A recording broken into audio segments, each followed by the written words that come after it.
Yo, what's up people, this is Lou from The Hue. This is a public service announcement to all fighting game players who enjoy fighting games. Not you, Maury, I already know what you're gonna say. I'm talking about everybody else. For the rest of y'all, this may offend you, but it needs to be said. I'm cutting right to the chase here. You all need to raise your standards on what should be acceptable for a fighting game demo or a beta. I don't care if it's a closed beta or an open beta. I will always disagree with the people who say a beta is not supposed to represent the full game. That's absolute horseshit. People tend to forget that first impressions make a difference, especially if the devs are trying to bring in the casuals. Yo FGC, you can't just keep playing against yourselves. How do you expect a franchise to grow and move forward if y'all the only ones playing the shit? Now, I'm kinda late to the party with this video, but I have been paying attention to the opinions and the arguments online siding with how mediocre some of these fighting game betas are. And these people should follow suit and say enough is enough. I'm talking about Fatal Fury, ain't I? The goddamn City of the Wolves.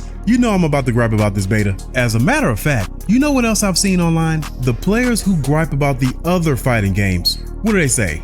Wait till City of the Wolves comes out. I know y'all seen that comment at least once. Oh, he's Bushin ranked, but he's still playing like a scrub. I ain't gotta deal with this drive rush bullshit once Fatal Fury comes out. Oh, y'all in for a rude awakening. What's in store for y'all is a whole new case of BS. Just wait till majority of the players figure out that hyper defense mechanic. Yo ass ain't even gonna get a chance to play. But anyway, I digress. Why is City of the Wolves a perfect example of a horrible beta? And here's the moment where I tell you that it wasn't the matchmaking that was the problem. The casuals are the key here. People who have never played a Fatal Fury game before. That's who matters in this current day and age, whether you like it or not. And damn sure it should matter to SNK. Will the casuals gravitate to this game? I don't know, because the beta did them no favors. What I will give you is an excellent example. The cream of the fucking crop for fighting game betas is Street Fighter 6, hands down.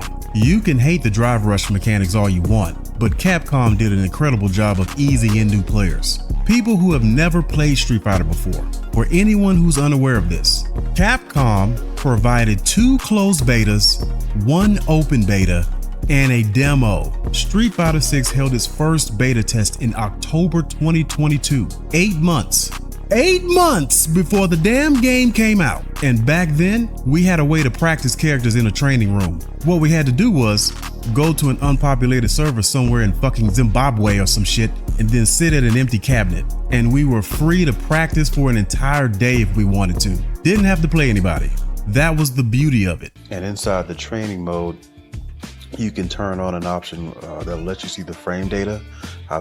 I think this is a very helpful option here because understanding those split-second frames where you can get an advantage over another player is important. Like there's so many times where I was fighting someone and I was able to drive impact at the very last possible frame, and I ended up getting that because I was actually practicing in training mode with the data frames on.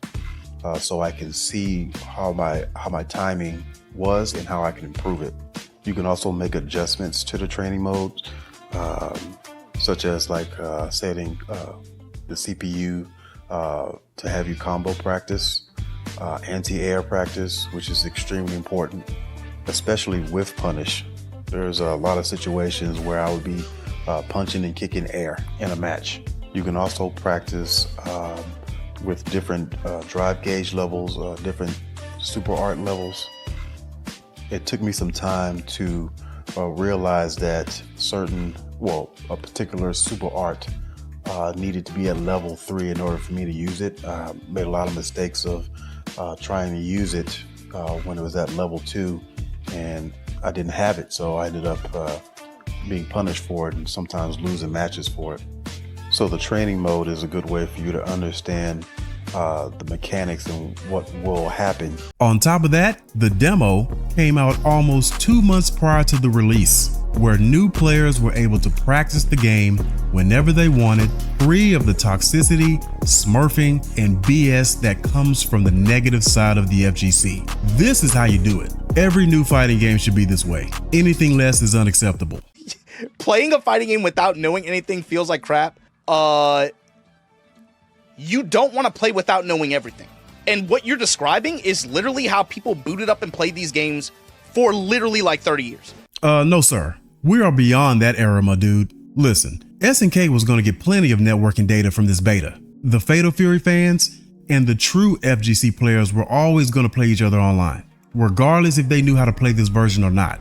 The casuals, though, the new players, let us ease our way into this. Trying out a fighting game is no fun if you are forced to play a character that you're not invested in, that you can't even practice with in the first place. And on top of that, I turn on rank mode, and after 2 to 3 minutes of waiting between matches, I get paired up with nothing but Asian players. And let's be real, I ain't beating the Asian players. They smarter than us.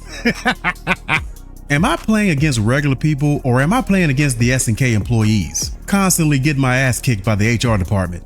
And you expect me to get hyped for this shit?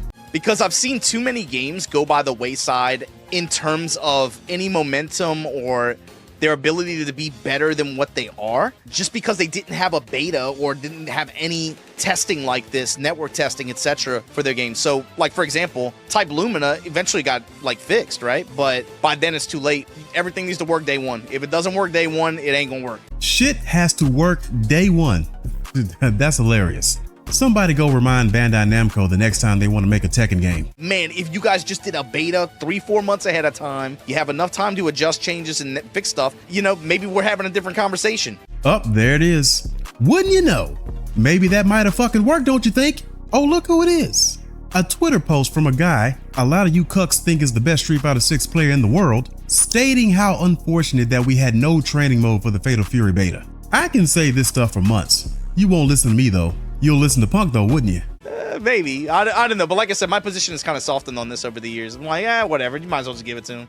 They're going to figure out a way anyway. Just give it to him. But I'm saying, like, dude, if it gets to the point where betas can't be betas, like, what are we even doing here, you know? I don't think the hype really matters that much in the end. But to be honest with you, the hype comes from people playing the game and having fun. Where people are like, I need the optimal shit, day one competitive viability right now. Bro, can we have fun with the game? You can learn and play at the same time. And before I leave off here, to that last point Majin stated, to him and the FGC, you don't dictate how other people are supposed to have fun with a fighting game.